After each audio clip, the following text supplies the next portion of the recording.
Olá, aqui quem fala é Jorge Siqueira, farmacêutico da Dotlib. Esse será um treinamento rápido da ferramenta BMJ Best Practice, representada pela Dotlib, aqui na América Latina e no Brasil. Eu vou iniciar com uma introdução rápida sobre a ferramenta. Então, eu vou compartilhar a minha tela.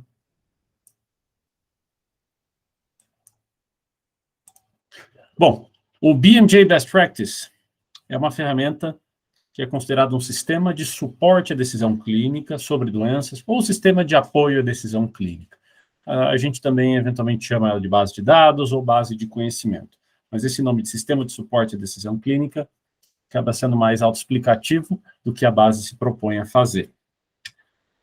Como eu comentei, eu sou da Dotlib. A Dotlib é uma representante de conteúdos científicos digitais aqui na América Latina. Essas são algumas das marcas e ferramentas com as quais a gente trabalha. E o BMJ, em específico, é uma editora, uma das mais antigas, uma editora da área da saúde, uma das mais antigas do mundo. BMJ significa British Medical Journal, foi estabelecida lá no Reino Unido em 1840, e desde então vem desenvolvendo e publicando na área da saúde em várias especialidades, né? Começou com o jornal The BMJ, até hoje em atividade, e outros jornais e periódicos de especialidade vieram ao longo dos anos.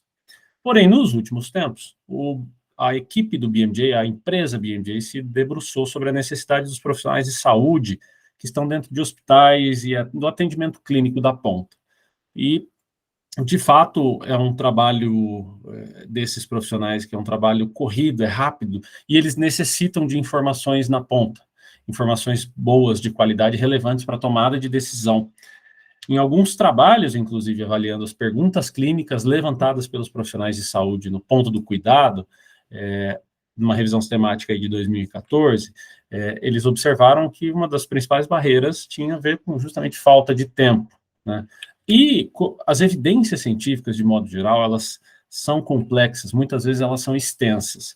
O BMJ, o British Medical Journal, sempre teve uma relação muito próxima com a Oxford, com o centro da Cochrane, focado em saúde baseada em evidências. E aí, até num artigo dentro do próprio BMJ Best Practice, e eu mostro depois, ele discute como devem ser as fontes de evidências. Então, eles comentam que elas devem ser sucintas, relevantes, específicas, sem influências econômicas ou ideológicas, e, de certo modo, engajadoras. O BMJ Best Practice, em 2016, foi desenvolvido com este foco. Esse nome de Best Practice é justamente das melhores práticas, e ele é uma solução do British Medical Journal, que é focada nessa parte de suporte à decisão clínica, baseado em evidências sobre doenças. Tá? Claro, também tem informação de medicamentos, mas o foco acaba sendo a informação de doenças. Nessa apresentação, vocês vão ver que a estrutura, a apresentação do BMJ Best Practice, ela é feita de modo estruturado, consistente, de processo muito intuitivo, justamente dessas evidências chaves para ser usada de modo imediato no ponto de atendimento, no ponto de cuidado. Tá? Apesar dela ter um aspecto consolidado, estruturado e consistente, isso não significa que ela é feita com menos rigor científico. Então, o processo editorial é, de fato, muito rigoroso, usa muitas evidências, muitas fontes de informação, e ele é contínuo. É uma ferramenta que é atualizada frequentemente, diariamente. E o processo de criação do conteúdo do BMJ Best Practice é documentado, então esse slide, apesar de estar em inglês, apresenta um pouco desse processo. Nessa bolinha número 1, fala das buscas por informações na literatura e diretrizes internacionais, revisões sistemáticas e ensaios clínicos randomizados. Existe uma triagem que é feita dentro do BMJ, inclusive de informações de medicamentos também. Há um monitoramento diário, inclusive, e triagem dos feedbacks dos usuários da ferramenta. Há revisões externas por pares, por especialistas internacionais e profissionais de saúde que estão na prática clínica mesmo. E revisões internas, claro, inclusive com alguns farmacêutico local, do ponto de vista de medicamento. para a criação desse conteúdo, que é continuamente atualizado. E essas mudanças que acontecem na ferramenta são informadas para o usuário, como a gente vai ver aqui. Esta é a cara do BMJ Best Practice hoje, tá? Como ela é uma ferramenta bastante tecnológica, bastante nova, com foco em uso na interface do usuário, ela é uma ferramenta que eventualmente pode mudar e melhorar com uma certa frequência. Tá? Antes de eu entrar na ferramenta, a última coisa que eu queria falar da apresentação inicial é que, como eu comentei, o BMJ Best Practice ele é estruturado, e ele é estruturado ao redor de uma consulta clínica. Por isso, inclusive, que é uma ferramenta muito utilizada do ponto de vista de atenção primária, por exemplo, até pelos profissionais de saúde do NHS, do Reino Unido, mas é claro que ele tem a profundidade suficiente e importante até para as grandes especialidades clínicas. Tá? Então, em termos de estrutura, você pensa num paciente que chega numa queixa, numa situação clínica, é feita uma avaliação da história, exame físico daquele paciente, na sequência se faz uma solicitação de exames diagnósticos, etc., para assim chegar num tratamento, né, num diagnóstico, posteriormente um tratamento, assim esperamos, e depois um monitoramento e acompanhamento, e esse ciclo vai continuando, tá? Então, eu vou entrar na ferramenta aqui agora, e como eu mostrei, esta é a cara do BMJ Best Practice, tá? Uma parte importante antes de eu ir para a busca principal, é que as atualizações mais importantes da ferramenta aparecem aqui. Então, por exemplo, no mês passado teve atualizações relacionadas à infecção por poliovírus, também teve atualização de Covid, teve atualização de câncer coloretal, aí mais no começo do ano. Então, é até interessante que vocês entrem com frequência na ferramenta, até para saber dessas atualizações importantes. Pode ser uma fonte de atualização para o profissional de saúde também. Tá? Essa aqui é a barra de busca principal, que você pode fazer buscas de doenças e sintomas. Eu vou seguir aqui com uma busca que eu gosto bastante, que é a da doença gota. Então, eu vou digitar gota, e eu posso digitar em português ou em inglês, e pressionar Enter, e eu caio numa busca aqui de vários documentos que foram encontrados dentro do BMJ sobre gota. Tá? E os documentos do BMJ são basicamente 3 tipos. Tá? Vou começar de baixo para cima. Um é um documento de avaliação. É um documento de avaliação dos sinais e sintomas. Então, aqui ele vai discutir a avaliação da articulação inflamada, por exemplo, que está relacionada à gota. Eu vou abrir ele com uma nova aba aqui. E nesse documento, ele acaba focando justamente em considerações de urgência relacionada àquele sinal sintoma e abordagem e justamente diagnósticos diferenciais. Então, vocês podem ver, é um documento focado justamente nisso, nessa parte de diagnósticos diferenciais, que é uma parte muito importante para o profissional clínico do ponto de vista diagnóstico. Então, ele traz, por exemplo, quais são os diagnósticos diferenciais comuns e incomuns. Tá? Esse é um resumo, a primeira página do documento acaba sendo um resumo, e eu consigo, com essas marquinhas aqui, essas bandeirinhas vermelhas, um apontamento de que pode ser uma situação mais complexa e precise de mais cautela. Então, esse é o documento de avaliação de sinal e sintoma. Existe um documento de visão geral, e aqui sim, no caso, na busca da gota, visão geral da dor músculo-esquelética. Aqui sim, ele traz as condições relacionadas àquela dor músculo-esquelética. Então, neste caso, há condições de capsulite, fraturas do tornozelo, espondilite anquilosante, bursite, e a gota vai estar aqui também no meio dessa lista grande aqui. Então, esse é o documento de visão geral.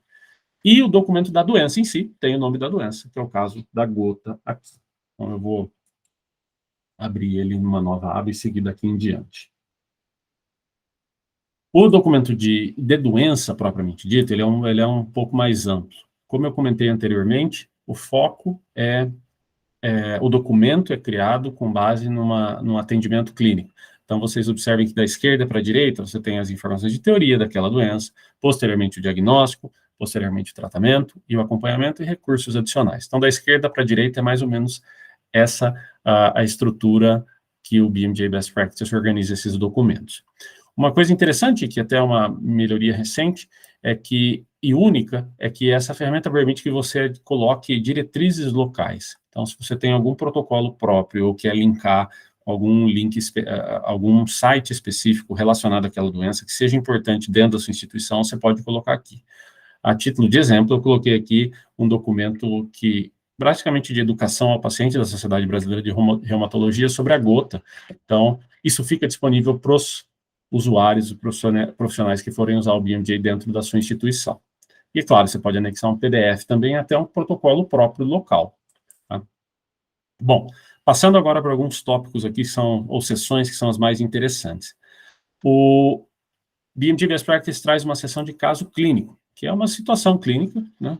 Basicamente que em muitas universidades é utilizado até para iniciar a conversa sobre uma condição clínica, né, de como é a apresentação do paciente que usa que tem aquela doença.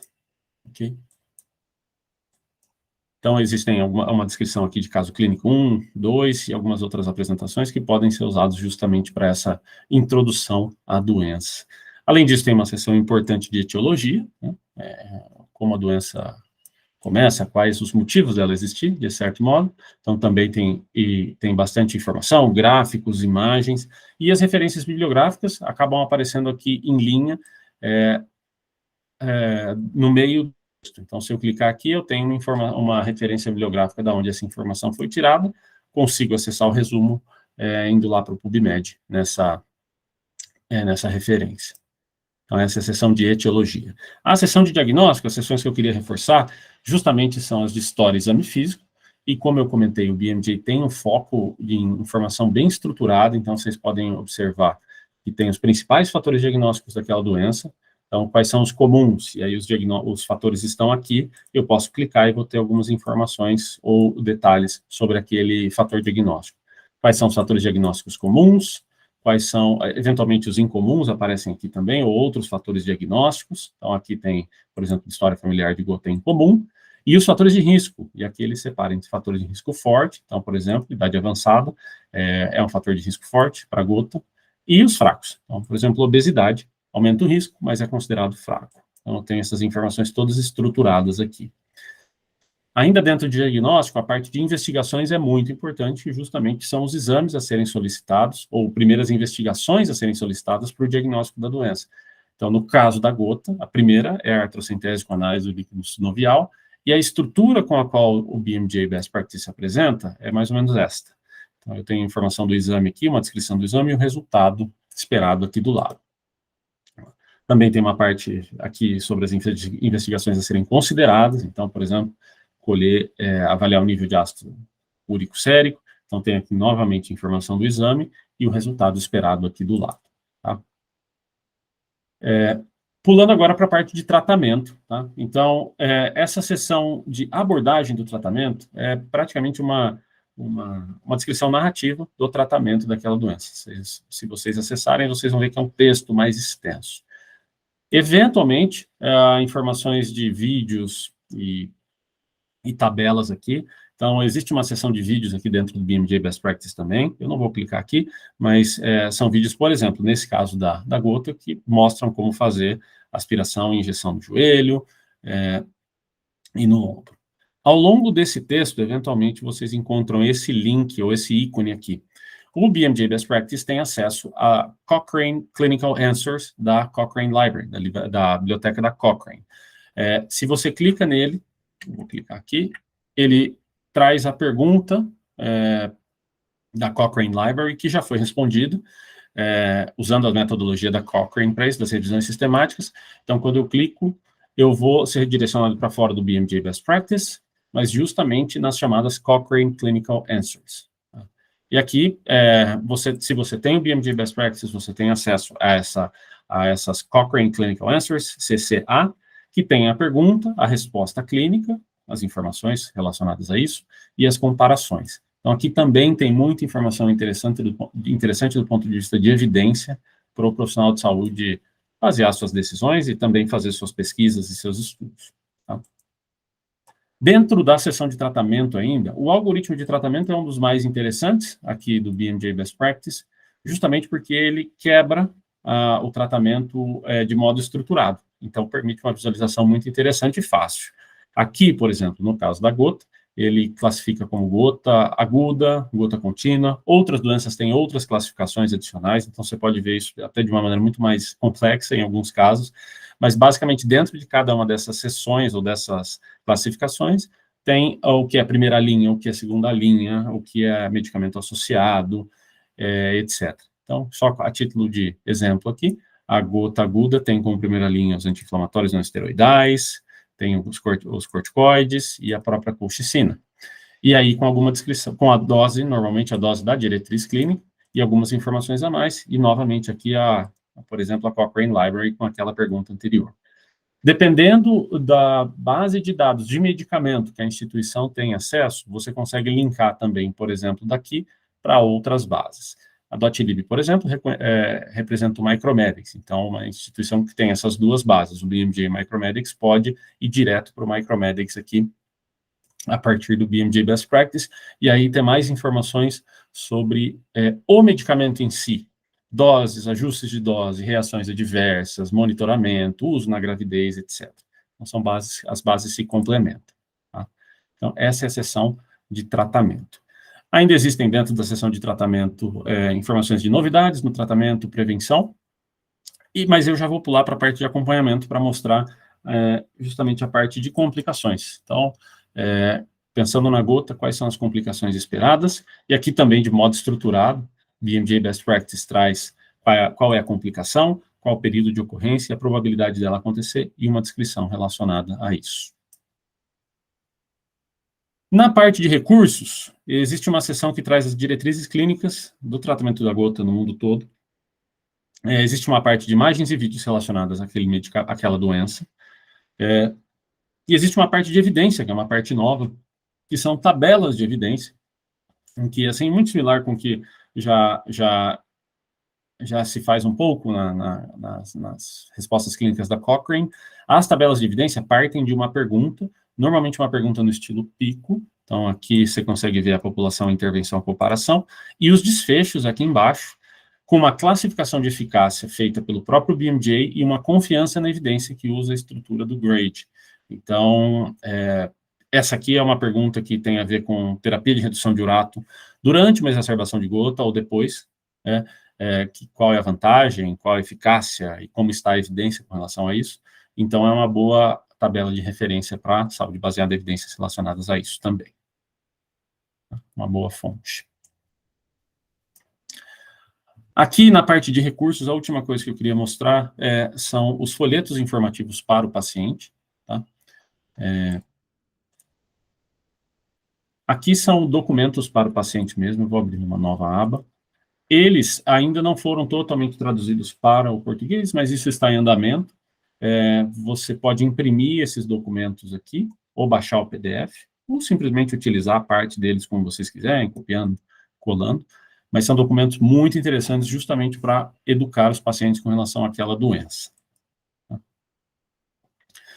Um outro ponto importante, se você está assistindo isso, você é brasileiro, você vai ver que essa base está toda em português, o que é muito bom, reduz a barreira da língua com relação ao uso. Porém, você pode ver as versões desses documentos na sua língua basicamente original, que é inglês. Se você quiser praticar o seu inglês, conhecer os termos em inglês, você pode mudar isso nesse ponto aqui, de português para inglês. Existe uma quantidade de documentos também que foram traduzidos para o espanhol. Tá? Eu volto para a página principal aqui do BMJ para fazer uma outra sugestão de busca aqui. Existe uma possibilidade de buscar sinais, mais de um sinal e sintoma de uma doença. Então, você pode usar os operadores booleanos do BMJ Best Practice para isso. Então, digamos que eu queira achar as doenças que envolvem ganho de peso, e aí você usa esse operador booleano, pele seca. Então, o BMJ Best Practice, que inclusive usa muitos dos nomes do PubMed e do Mesh Headers, ele consegue fazer essa busca mais combinada de mais de um sinal ou sintoma na busca. Então, por exemplo, eu busquei como ganho de peso e pele seca, e ele me trouxe, de fato, o hipotireoidismo, que tem justamente esses dois sinais e sintomas envolvidos. Tá? E alguns outros documentos também. Digamos que eu fosse buscar perda de peso ao invés de ganho. Né? No hipotireoidismo, normalmente, não é isso que acontece, mas eu posso fazer essa busca. Então, quando ele encontrar uma doença que tenha esses dois sinais e sintomas, ele vai encontrar, ou ele vai encontrar separado. Você também pode usar o operador OR aqui, para fazer essas buscas um pouco mais apuradas, tá? O ideal é que você use 2 sinais ou sintomas, tá? A resposta vai ser mais efetiva desse modo. Mas aqui, por exemplo, perda de peso, provavelmente foi encontrada aqui dentro de obesidade em adulto, e a deficiência de vitamina C provavelmente deve ter encontrado informações sobre pele seca. Então, essa é uma busca por sinais e sintomas usando operadores booleanos, tá? Voltando aqui na página principal do BMJ Best Practice, você também pode fazer buscas diretas pelas especialidades, nesse ícone aqui. Então, estão aqui as especialidades do BMJ Best Practice. Vou entrar em oncologia, por exemplo, e eu consigo fazer as buscas por A a Z, pelas emergências, e, basicamente, ver a lista toda dos documentos que estão marcados como especialidade de oncologia, tá? Além disso, o BMJ Best Practice tem calculadoras também, né? Essas calculadoras não foram traduzidas para português, mas, de modo geral, elas têm os nomes muito comuns e muito conhecidos dos profissionais de saúde. Então, eu posso fazer uma busca aqui de calculadoras, por exemplo. Se eu buscar creatinina, por exemplo, eu consigo buscar uma calculadora de clearance de creatinina, ou eu consigo simplesmente navegando pela lista toda, procurando essas calculadoras, tá? Um outro ponto importante do BMJ Best Practice são os créditos, né, de créditos de desenvolvimento profissional ou de educação médica. Eles estão aqui em cima, então você pode clicar na sua página, e eu consigo fazer o download desses certificados. Então, ele até comenta aqui que quanto mais tempo você gasta na ferramenta, você ganha créditos, e pode usar esses créditos como educação médica continuada ou como desenvolvimento profissional continuado, tá? Inclusive, você pode colocar os nomes, colocar informações sobre impactos e reflexões, etc. Então, é uma parte bastante detalhada com relação a isso, tá? Últimos pontos que eu gostaria de comentar aqui. Existem algumas funcionalidades novas no BMJ Best Practice, é o caso de comorbidades e relatos de caso. Eu não vou apresentar neste vídeo, fica para um outro momento, mas são funcionalidades bastante interessantes e complementares ao que já existe dentro do BMJ Best Practice. Em termos de acesso, a ferramenta depende de como a instituição vai fazer a contratação do BMJ Best Practice. Então, de modo geral, você pode acessar pelo navegador, como eu fiz aqui agora, também por um aplicativo de celular, e isso exigiria que você faça um cadastro pessoal na ferramenta, mas a melhor maneira de saber como acessar é falar com o gestor do contrato ou da assinatura do BMJ Best Practice na sua instituição, tá? E, por último, uma coisa interessante que pode ajudar os usuários do BMJ Best Practice é que ele tem um podcast. Esse aqui é o podcast que eu escuto no meu Spotify. São podcasts mais curtos do que o usual, às vezes a gente vê podcasts de 1, 2 horas. Eles são de 20 a 30 minutos, e normalmente a equipe editorial do BMJ Best Practice chama o editor-chefe daquela doença, quando ela é atualizada, e o editor-chefe comenta e discute um pouco como é feito o diagnóstico, como é a doença, o que tem de novidade de tratamento. É interessante até para treinar um pouco do inglês. Então, sugiro que vocês sigam os podcasts do BMJ Best Practice.